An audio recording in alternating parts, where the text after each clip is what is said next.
Engine start. Hello guys, welcome back to my channel.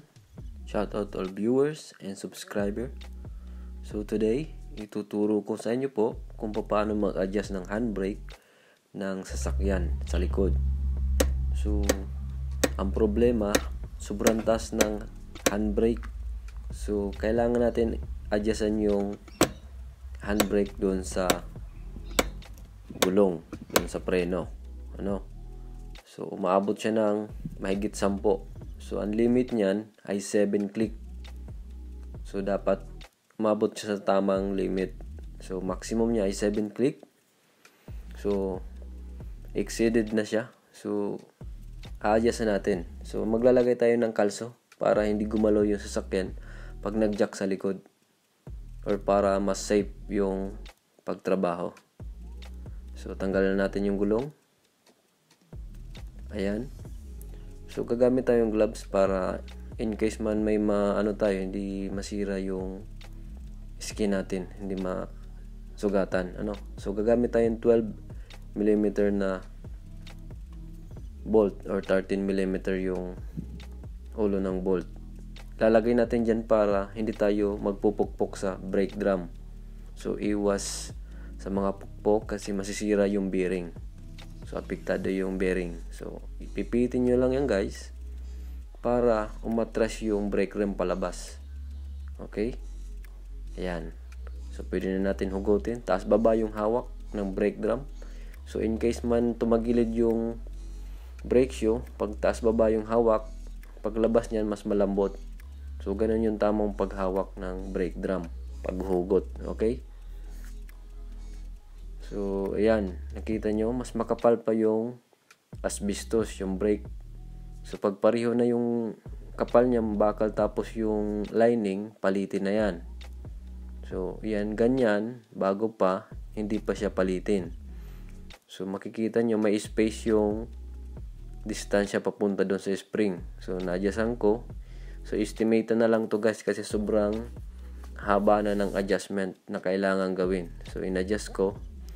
So, ang pag-estimate niyan, kailangan alalay muna yung pihit, saka testingin, ilagay yung brake drum, paikutin, kung sumasabit kante, medyo okay na yan. So, estimatean lang, pag sobrang taas, okay?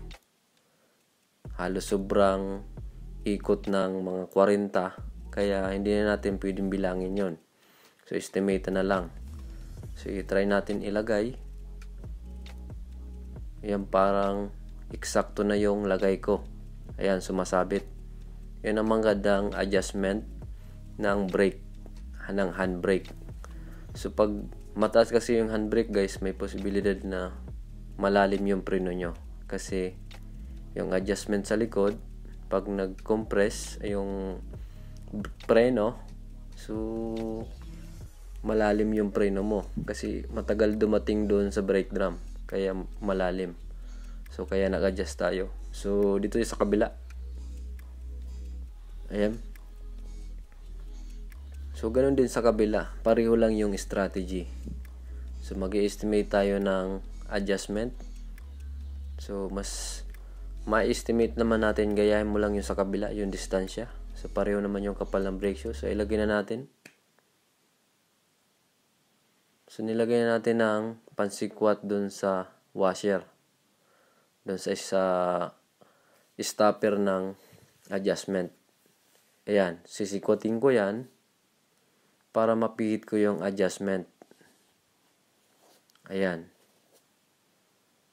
So, pipihitin ko yan para hindi sumabit.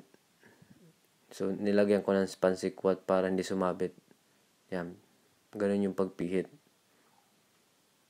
Kadalasan yan sa mga bagong modelo, meron yan sabitan para hindi mapihit yung adjust pag tumakbo yung sasakyan. Kaya may lock siya. So, ayan. Kulang pa din.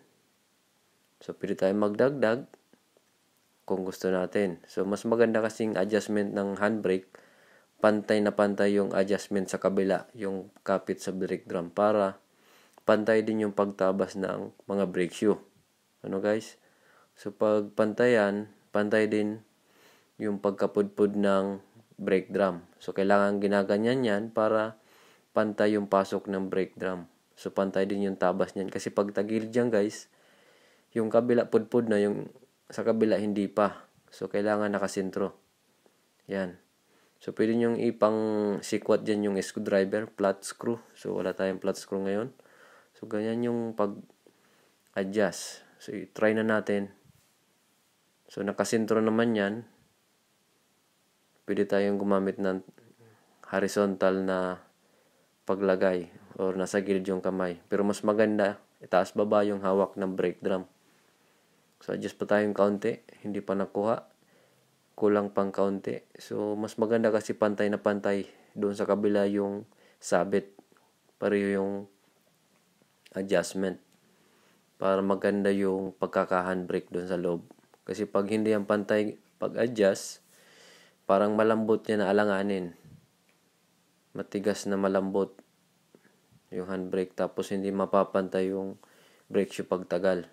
So ayan, sumabit na siya ng maganda. Ibig sabihin, pantay na yan sa adjustment sa kabila. Mararamdaman nyo yan pag pinipihit nyo ng kamay. Ayan, di ba? So ganun yung pag-adjust. So kailangan natin ng flat screwdriver, 2 para pansikwat doon sa lock. Tapos pwede na kayo makapag-adjust ng handbrake. Siyempre, pag bago kayo mag-adjust, i-release yung handbrake. And siyempre, safety, dapat may mga kalso at mga safety goggles or safety gloves. So ganyan lang yung pag-check. So pwede yung kamayin kung ano na. Ayan. So natapos na natin. Ayan. Ilang click. Ayan, di ba? 3. So hanggang dito na lang po ang aking video. Sana ay natulungan ko pa kayo sa mga DIY nyo sa bahay. So thank you for watching.